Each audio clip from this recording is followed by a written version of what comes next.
好興黐絲棒具，係我嘅化妝袋，一星期嘅 fashion 化妝有關係。Hello， 大家好，我係 May。今集嘅主題係點解啲人睇得出我係日本人？究竟日本人嘅特色係乜嘢呢？我嚟咗香港已經11年，我覺得自己越嚟越似香港人。但係而家都出街嘅時候買衫、買化妝品嘅時候，依然有啲人問我：你係咪日本人啊？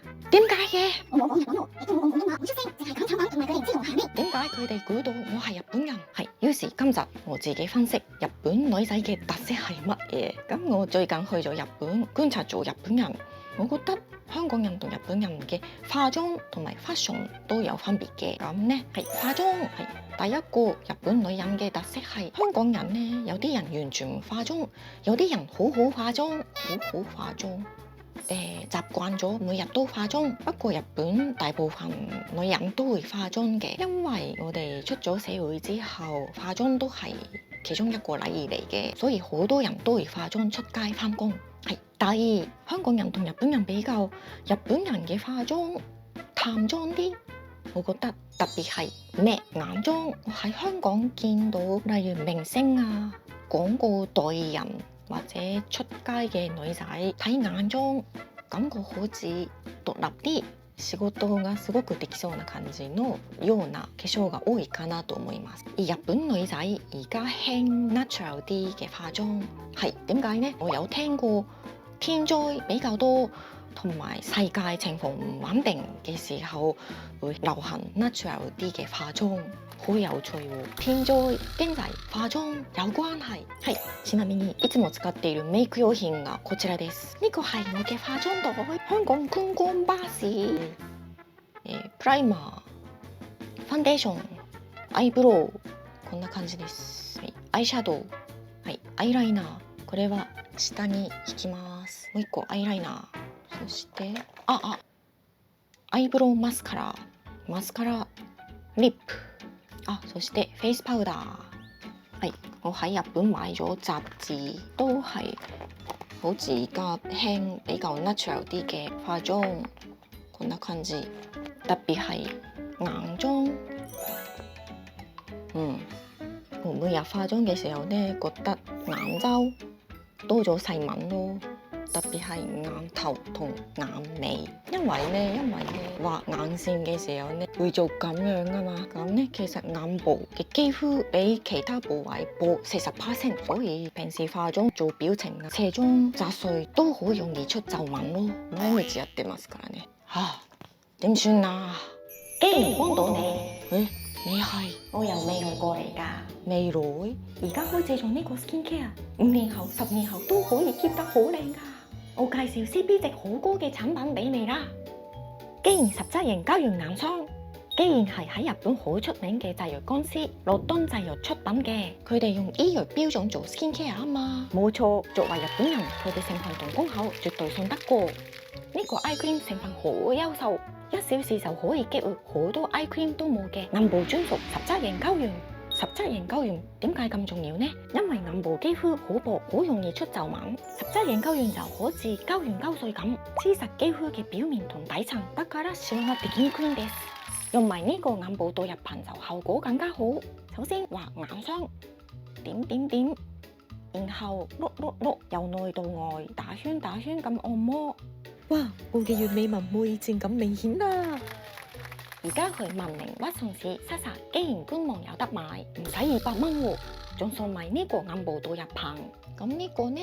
如果你朝早好容易水腫嘅話，可以考慮買呢支同系列輕盈版嘅 eye cream。佢有個冰感按摩頭，消水腫、黑眼圈一流。仲有就嚟秋天，天氣開始乾燥，咁就呢個啱你啦。既然 premium 膠原日霜，呢個可以填充膠原同虛黃，係一物多用 cream 嚟㗎，夠滋潤，但係唔黐立，上妝都唔會打膠。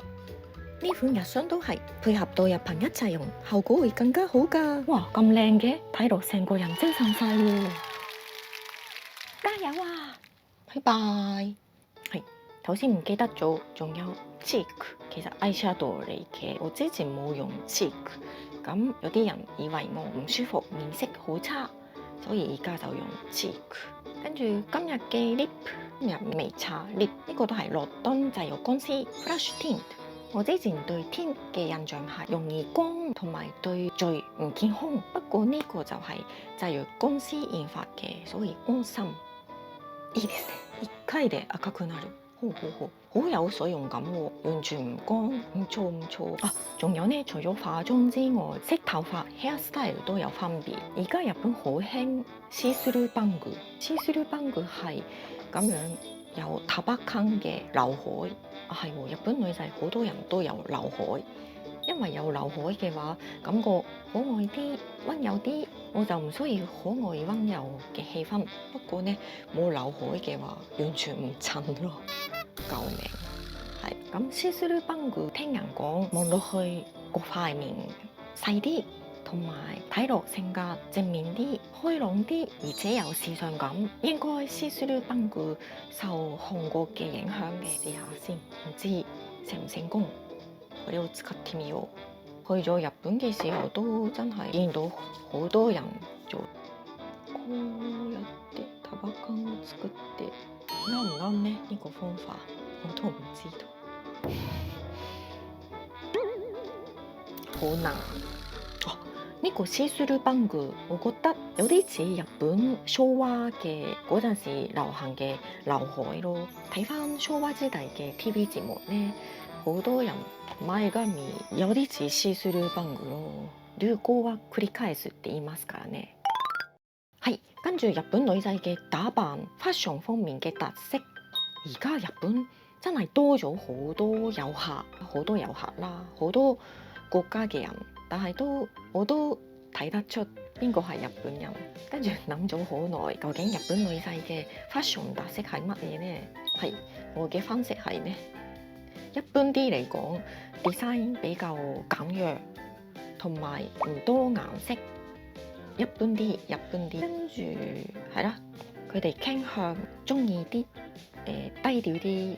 比較保守啲嘅 style，周りに溶け込むような、自分だけ浮かないような服裝をしてる人が多いなと思いました。香港人就自己中意乜嘢就着乜嘢咯，好似冇日本咁樣嘅。今年嘅流行係乜嘢？例如今年嘅流行係ワイドパンツ嘅話，個個都會買ワイドパンツ。可能日本人對流行比較敏感嘅，同埋我哋。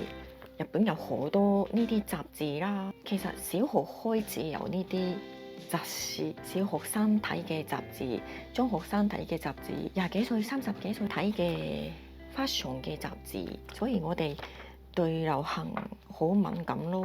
學今年流行啲乜嘢，而家可能係 online 雜誌すごいですよね。こうやって働く女性のDay 1、Day 2介紹1星期嘅 fashion coordinate，所以好似日本人嘅 fashion 有一種統一感啊，同埋香港同日本比較，日本女仔比較多人着長裙，特別係鬆身啲嘅長裙，全身裙都係鬆身啲。我屋企都有好多。都唔係好多長裙，例如呢個啦，長裙加埋白色嘅 T， 係跟住呢個都係長裙啦，加埋白色嘅 T， 係呢個長裙我好中意。呢個都係好簡約啦，牛仔褲加埋黑色 T， 黑色背心，仲有牛仔褲加埋背心，加埋 shorts 或者 cardigan。キャミソール或者背心加埋 cardigan 或者 shorts， 呢個都係日本好常見呢個配搭，香港人好少見呢個 style。唔知呢？今集係咁多啦，自己分析日本女人嘅特色。化妝 fashion 之外，可能動作都有特色嘅日本人嘅特色，例如鞠躬啦，仲有例如開門嘅時候絕對唔會用腳。我覺得疫情之後呢，香港好多人唔想點門，好多人用腳開門，但係日本の良くないです。あと物をバンって置いたりしないとか、そんな感じですか。動作方面我要研究多啲喎，日本人嘅特色。咁下條片再見，拜拜。